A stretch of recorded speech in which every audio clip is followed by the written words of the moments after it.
Hello YouTube, N64 Fortress here. I hope you all had a very Merry Christmas and enjoyed the time with your families and friends and so on. Thanks for tuning in. It's time for the annual Gameroom tour. It's just going to be a quick sort of pan around the room and show you some of my collection, and hopefully I can look back on this in a year's time and see that we've made more progress, because there's been a lot of changes since last year and there's still so much to do in here. So yeah, without further ado then, let's just get into it. So this is the fourth bedroom of my house. It's the smallest bedroom in the house, so I don't have an awful lot of space to work with. There's no like garage conversion that, you know, a lot of people seem to do these days, and it's, you know, it works for them, gives you a lot of room. But yeah, I just work with what I've got really. So this is Neil Buchanan's Art Attack paper mache stocking. I made one of these in the 90s and I remade that a couple of years ago. It's just like kind of a novelty thing really. It just reminds me of good old Art Attack. Those 90s kids will know what I'm talking about. We have my two main Billy bookcases, which are full of the games I'm collecting, games that are nostalgic, and my full Nintendo 64 PAL collection. Then we just have a shelving area over here, a sofa for 2 players, my CRT, and my old living room 50-inch Samsung TV, which is what I'm currently playing on. That can be improved one day, but we'll get to that. So yeah, let's just work around clockwise then, shall we? So this is Billy number 2 that we added earlier this year. I will say I've got these child locks on because I've got a son and a second child on the way. So just a bit of housekeeping. Yeah, I'm not living with my parents. This is my own house, and I've got a son and a second child on the way, so I've had sex at least twice. And yes, this is the bookcase then. So it's the PlayStation bookcase really. I've got these little logos on. I think they look great. So there is work to do with this. It's not the finished, how it's going to stay in its final state. But we've got some of my original PlayStation games up here, plus a few favourites. I know there are many more good PlayStation 1 games out there, and I'll probably add to this collection slightly, and we'll get into that in a minute. But those are some of my favourites growing up as a kid, particularly Resident Evil 2 and Resident Evil. Time Crisis as well. And yeah, PS2, primarily my original games, but there are some extras in here that I still haven't got around to playing yet, like 50 Cent Bulletproof. There's all the Grand Theft Auto, some of my favourite games growing up as a kid. Still haven't played the Liberty City stories. We completed Vice City stories back in January, and I really enjoyed that. That was very good. It'd be great if Liberty City Stories was as good as that, because that means it's a good game. I never did get round to doing Manhunt this year, so we'll try and do that early next year. The sequel, which I don't have, but it's very expensive. Looking at £100 at least for that, I think. And yeah, just some nice, decent titles there. Rocky, very good game that follows the film series. Used to have fun having a good punch up with my brother on that. The Pro Evo games, back when Pro Evo surpassed FIFA and went on a good run, maybe to about 2015, where it lost its way. And yeah, then we go on to PS3 Essentials. Now, I know there's mixed views on these. I think they display great. Some people will say not. I think there's a lot of good games in this library. There's 219 in total. I'm currently 3 titles away from the full set. Painfully difficult titles to find, but we'll work on them. Hopefully get that sorted in the new year, but it's going to be very difficult. But there are some good games in here, and I wasn't a PS3 guy back in the day. I had a 360, so that's part of the reason why I went on this PlayStation journey. And it's really a unique journey. There's so many games in here that, to the person on the outside looking in, you think they're easy to obtain. FIFA 17. You think that would just be easy. It's not. In the Essentials range, it only came out in South Africa. And there's an amazing story behind this, which is on the channel, where I made a friend just out of nowhere, just randomly messaging somebody on Gumtree. I messaged about 10 people randomly, and eventually one turned out to be somebody who was willing to help and knew his way around older games. He deals in old games, like buying and selling, so yeah, he helped me out. And a big leap of faith with that. Shout out to Devon, because I had to send him the money via bank transfer, and that breaks every rule that I've ever known. in terms of buying games, but it had to be done because there was no other way of paying him. And yeah, I've just thoroughly enjoyed this journey, and games that you think are easy, they're not. There's games that are available in English language that you just can't find anywhere, and they're in strange territories like Estonia, Romania. So it makes them more difficult to obtain, but when you get them, it's far more rewarding. I'd much rather have an English version of the game than a foreign one.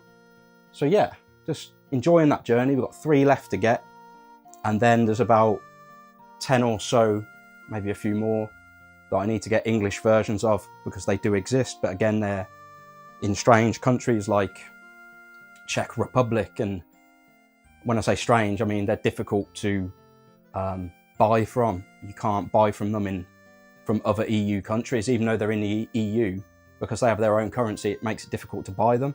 But that forms part of the challenge, you know. And it's been a great journey. We've accumulated this set very quickly. I think it was probably about June this year that I started taking the Essentials journey seriously. So to get to this stage in that short amount of time is very good. I'm also collecting PlayStation 4 hits, a much shorter library, or smaller library I should say, than the Essentials. There's only 57 of those, and I think now I'm on 52, so just 5 away. Again, there's some great titles in the hits. Looking forward to playing some of these, like Batman, Doom, Evil Within. So yeah, some great titles I'm looking forward to playing. I've still never played the Last of Us game, so yeah, I need to get round to those. And yeah, again, this is something that you'd think is relatively easy to collect for, and it is to a point, but there's some really difficult games to obtain, like the Dynasty Warriors games, Gundam Versus. Just have a little look on eBay and try and find those in the hits. They're just not there. Terribly difficult to find, considering you'd think these were mass produced, but it all forms part of the fun and the charm of collecting them. If they were that easy, it wouldn't be as fun to collect for, would it? So that leads us on to just normal PS4. Assassin's Creed Odyssey, I completed that earlier this year and got the Platinum. Amazing game that is. And there's some more games here that I haven't played yet, like Days Gone, Deadpool, I'm really looking forward to getting round to. And that takes us on to PS5. Really enjoying my PS5 collection. I completed and platinumed quite a few games in this collection here. Indiana Jones earlier this year, Maneater, so much fun. I'm currently working on South Park and Deliver Us the Moon, 2 good games as well. Deliver Us the Moon especially, incredible. Platinum both RoboCop games, really fun games they are. And yeah, there's still some ones to get round to, like the Assassin's Creed, Cyberpunk, so many that I haven't got round to yet. Been enjoying the Hot Wheels games with my son, Platinum the first one. Great games and good for the kids. And that leaves us with the N64 Platinums. Now this is an awkward size shelf, so like I've had to go for N64 Platinums here, plus there's nowhere else in this cabinet for them to go. They used to just sit on the top, but we'll get into that in a minute. But yeah, they don't really belong in this cabinet, do they? Because it's just PlayStation, so they are going to have to go. I can't leave them there. And I think the set will be, or my collection will be nice framed with another row of PlayStation. I do have some more PlayStation games that sit behind these, but they're not titles that look and pop like these do. So they're just childhood games, or like Gran Turismo 2 and stuff. It's just, yeah, I'm sure I can get some nice looking, interested in playing more PS1 games to sit on that shelf. So that's something we'll probably attack in 2026. And yeah, just interested to hear your thoughts. The N64 Player's Choice, it's a relatively nice, easy subset to go for. There's only 10 of them. Some of the, obviously the best sellers, but some of the best games on the system as well. You know, the likes of Banjo-Kazooie, GoldenEye, Mario Kart and Mario 64. Some of the best games on the system. Snowball Kids is a really tough one to get in good condition, which this is really fresh. All my games on my N64 are my pride and joy. They're like as close to new condition as possible. Fully complete, manuals, extra peripheral paperwork, cartridge baggies and so on. But yeah, really happy with that, where my collecting habit started, the old N64. So that moves on to the Nintendo 64 cabinet now. This is a full PAL set, so 243, I think, Nintendo 64 games, plus obviously some other duplicates, which we'll get into as we go through. But this top shelf is just primarily Australian beauties, so games that didn't come out in the UK. They're Australian PAL exclusives. They did get North American releases, but PAL exclusives, i.e. they didn't come out in Europe. So DK64, I've got that because it's got a lovely yellow cartridge. We just got a standard boring grey one, so it's nice to have that in there. HSV Adventure Racing is a variant of Beetle Adventure Racing. The Zeldas, but they got these lovely collector's editions, which we didn't get. Gold cartridge on Ocarina of Time. This is absolutely immaculate condition. It's just how I like my Nintendo cardboard, fresh, like new. Very valuable, very collectible, and just very nostalgic. I collect for the N64 because it's one of my favourite consoles, if not the, but it's more the memories attached to it. Going down and picking up a game from the shop, looking at the box, the charm of the box, cardboard, getting a manual, looking at the back, deciding whether to get a game or not. Memories of a better time, an easier time, a simpler time in life, where you just couldn't wait to have a multiplayer with your friends or family, brothers, sisters even, but for me, brother. And yeah, Snowball Kids 2, very expensive game these days. You're probably looking at a couple of £1,000 for this now. This is complete. It's not absolutely mint, but it's as close to mint as you'll get without being. It's got the moves manual in there and everything, cartridge baggy, absolutely everything. There are some games sat behind, like another version of Carmageddon. That's the one with zombies, I think, and then there's one with is it aliens? I can't remember now. Dinosaurs, that's it. So there's a censored version with dinosaurs, and that one's got zombies, so a little bit more graphic, I suppose. StarCraft 64 is an expensive one, by the way, but a little bit cheaper than Snowball Kids 2. We've got a version of Turok behind there as well, which is a different box art. Just interesting to know that they released more than one sort of box for that game, and there's a couple of games where they did that. Not entirely sure why. And then yeah, just the full UK library underneath those, so 239 PAL games. I probably had in the region of 15 or so when I was growing up. And then I added a few as I got a little bit older. And then we kind of built on that collection. Very proud of this collection. I amassed it within a year, though I did continuously upgrade boxes for a couple of years after that, really. So expensive journey, not cheap, though I did a little bit of buying and selling along the way. I always tried to sell my old copy for more than what I paid for it if I upgraded, to help contribute towards the cost of the new one. So this actually owes me 2/3 of what I paid for it, without giving numerical details. Just put it that way, it owes 2/3 of what I paid for it. So even if game prices did drop somewhat, it would have to be quite far before I'm losing money. To be honest, some of the heavy hitting games seem to just be going up and up, so nothing to worry about at this moment in time. But yeah, really proud of this. It's probably the nicest looking PAL collection on YouTube at the moment. I'm not saying it's the best out there. There's much nicer collections, sealed collections, just other sort of collections that involve more things than just games, consoles, controllers. There's far nicer Nintendo 64 collections out there than mine. But yeah, this is just something I'm really happy with, really proud of, really pleased to share with you guys, because there's not enough love for the Nintendo 64 out there on YouTube at the moment. And yeah, I'll just go through and just show you some examples, really. Chameleon Twist 2. This is brand new. It's not sealed. I took the seal off it because it had some Australian stickers underneath, but it's just absolutely mint condition. My mate in Australia uncovered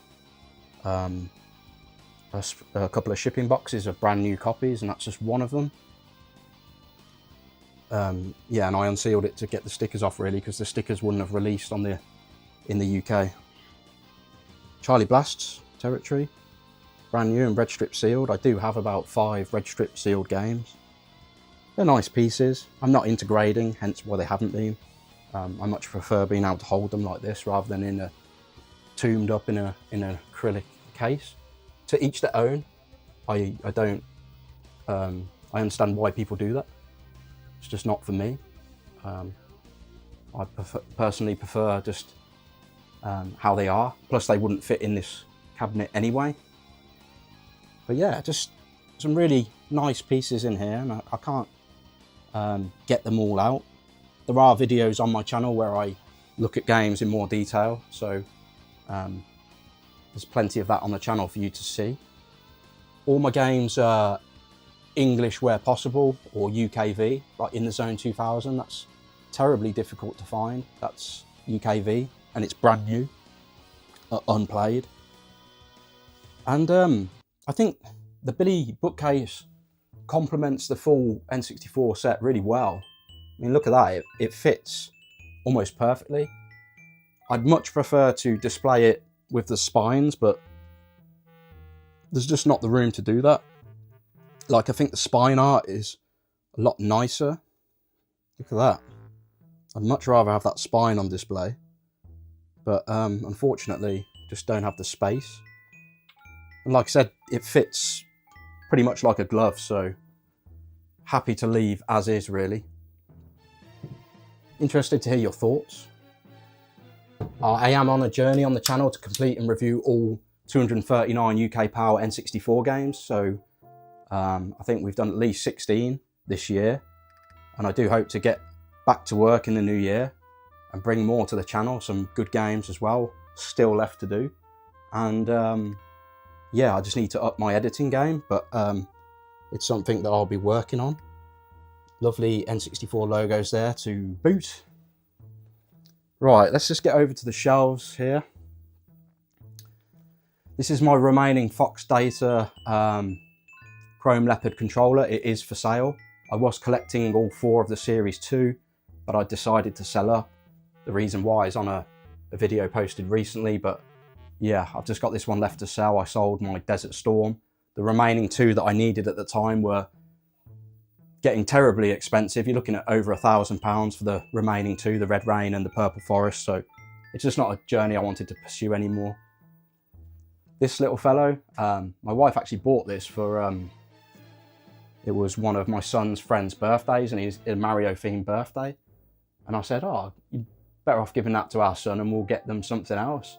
And then it just used to get like thrown around and stuff, and I just thought, I'll have that, and I've put it on the shelf. And my wife actually spotted, but she understands, and I'm just preserving it for my son so it doesn't get trashed like some of his other toys.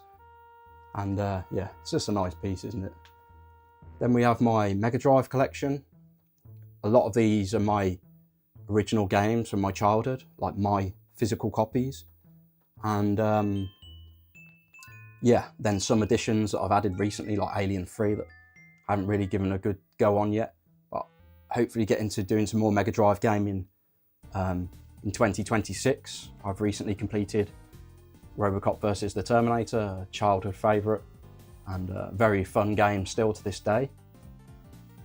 And I just love the box art on the Mega Drive. I think it's just a lost art now, isn't it? You know, we're in this world where we're heading digital only, and this sort of vibe, it's totally lost. Some absolutely beautiful looking games. And it's quite a small Mega Drive collection really, it's not huge. There are more here. I've got the EA Classics subset, there's only 7 of those. 2 were my childhood games. These are my physical original childhood games, Desert Strike and Road Rash 2.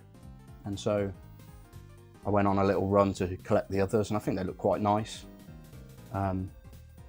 All matching the same light blue colour. And I'm a huge Shenmue fan. There's my Shenmue 3 big box. I don't know why, I just kind of bought that because it was going cheap at the time, although it has dropped in value since, so maybe not the smartest move. Hopefully the price will go up when Shenmue 3 Enhanced finally releases.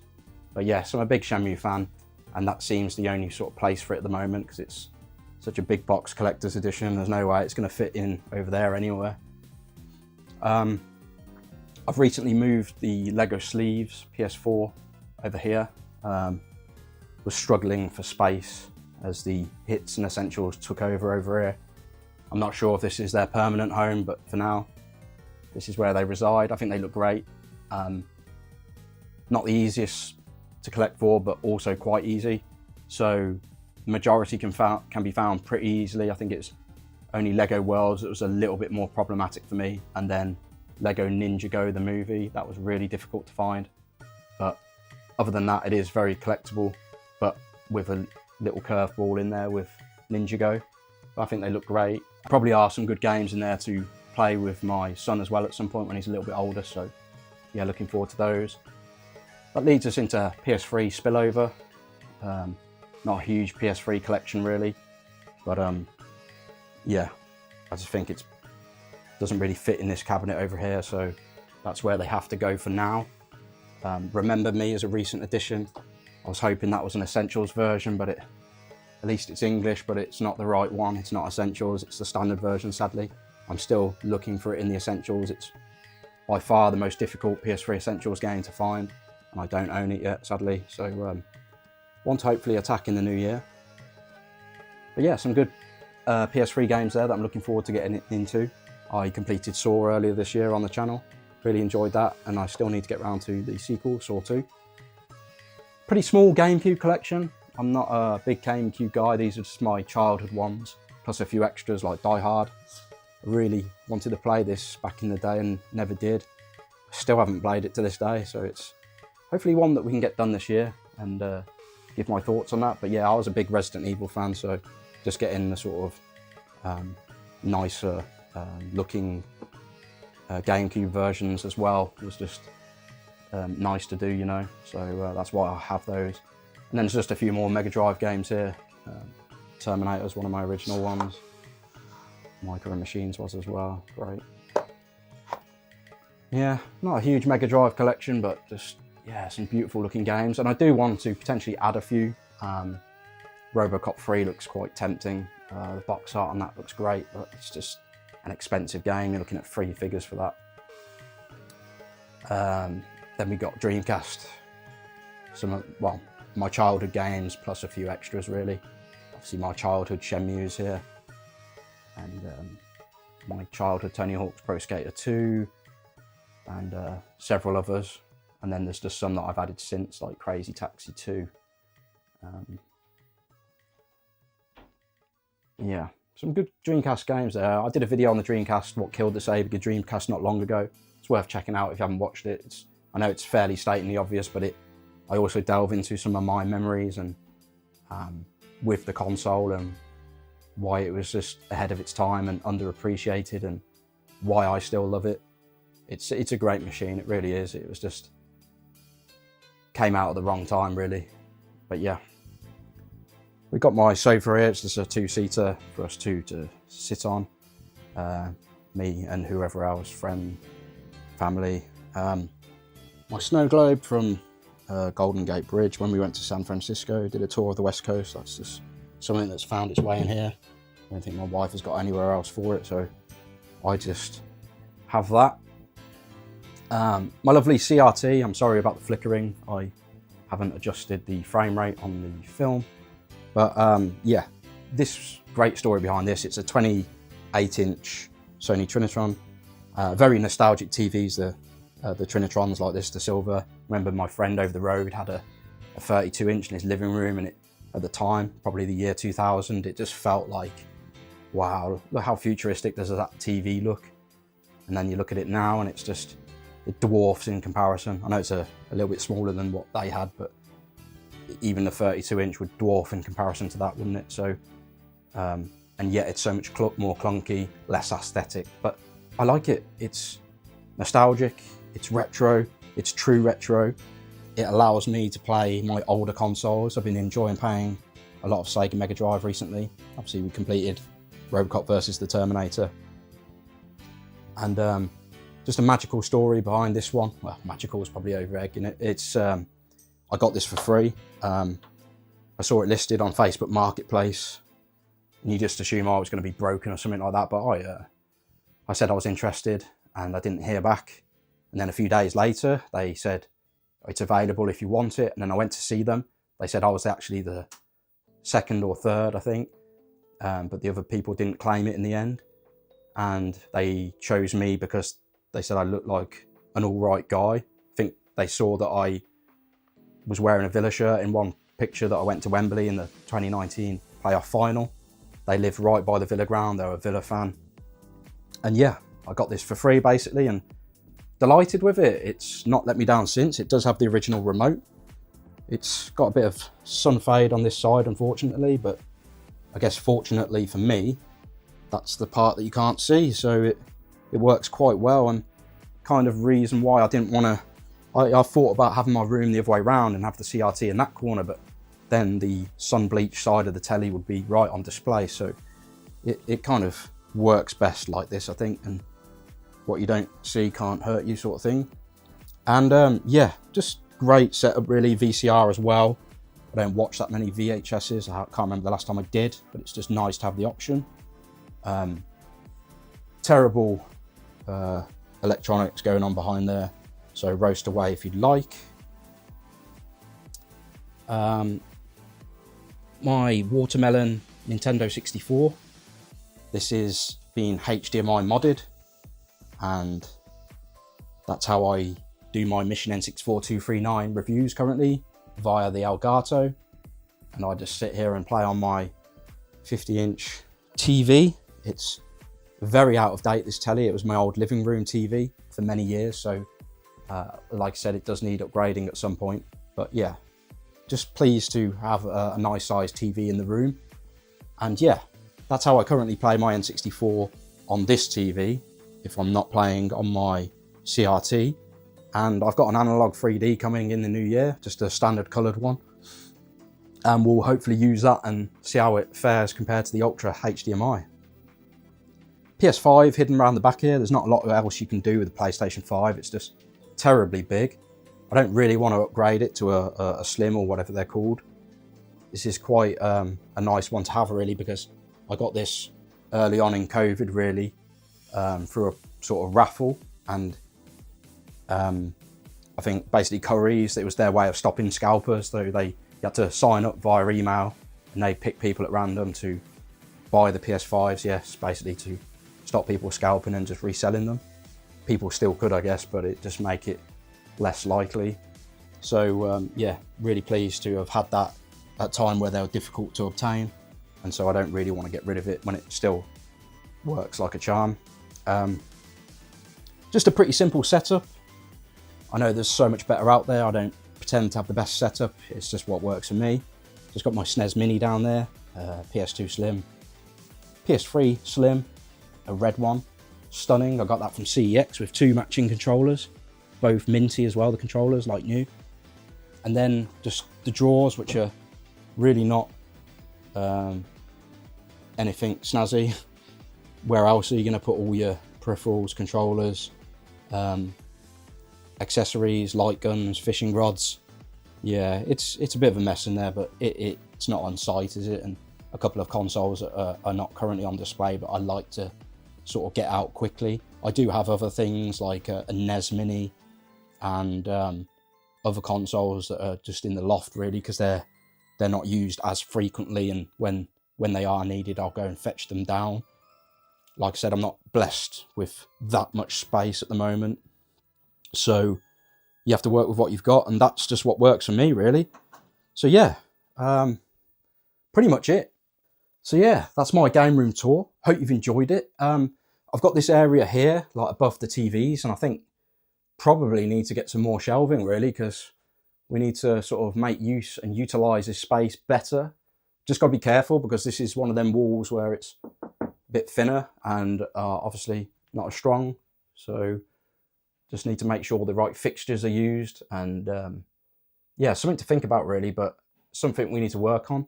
So in the year to come, I'd like to think that we've sort of utilised this space a little bit more, we've dealt with this sort of poor light and get a lampshade of some sort, and or we get the LED lights around the top of the room to light up the place in a better way, really.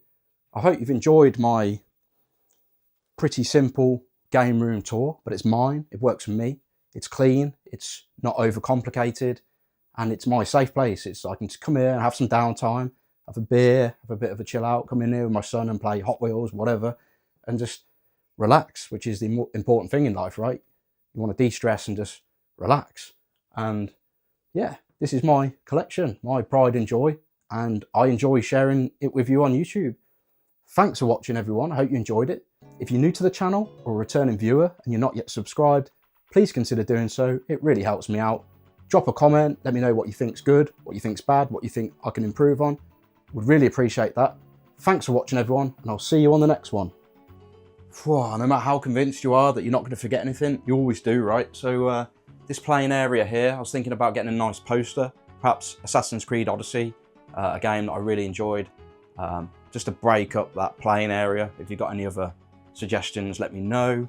We've talked about that area there. The drawers, we never went into these, just utility drawers really, magazines, stuff that I used to post stuff, microphone boxes, plug for the upcoming analog 3D that I've got coming and so on. Nothing exciting, some spare paperwork, and I think the Wii's in this bottom drawer, wife's Zumba belt, her DS. This wallet's full of my 360 and original Xbox games. I got rid of the cases and manuals years ago. Silly mistake really, but nevertheless they're all in there, plus the Wii games. Got rid of the boxes for those as well. This is a fully hacked SNES Mini. Well, I say fully, it's got most of the library on, not all of it. The full library doesn't fit, but I've got all the games I'd ever want to play on the SNES on that and more, and it feels as good as you can get in terms of original hardware. So for me, that's good enough for me really. I'm not a massive SNES collector, and it's just as well because that cardboard's so expensive and I'm fussy about condition. Similarly, my NES Mini, that has got the full NES library on, so it just saves me a bit of money and space really. Sometimes you do have to emulate and pick your battles with what you collect, and that's just what works for me. So yeah, thanks for watching. If you're new to the channel or a returning viewer and you're not yet subscribed, please consider